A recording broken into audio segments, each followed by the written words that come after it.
प्राय समस्ते कहती जीवन रे शेष समय वृद्ध काल टिके हरिभजन करी तेरे बंधु जमराज सहित कौन कंट्राक्ट बा चुक्ति होती जे से 80 वर्ष पूर्वर आसबे ना कि मोर मृत्यु हम ना अतएव बाछि नेब कंचा रखिब पाचिला देवती दारुण दुख वृद्ध बेले आखि को भल देखा ना कान को भल शुभ ना आउ हाथ पाद थर थर दांत नरबर वृद्ध काल आगल सब सुख भागल पीड़ा बसे हईनु कातर अतएव शैशव जीवन ही एवठू ही हरिभजन आरंभ करवा उचित बालके मोर बल कर बेणु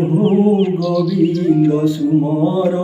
जहाँ न हेची बाल्य काले ताहा कि हईब वृद्ध काले पाचिला बाले अतएव बुद्धिमान व्यक्ति बाल्य काल ही हरिभजन आरंभ कर दियंती।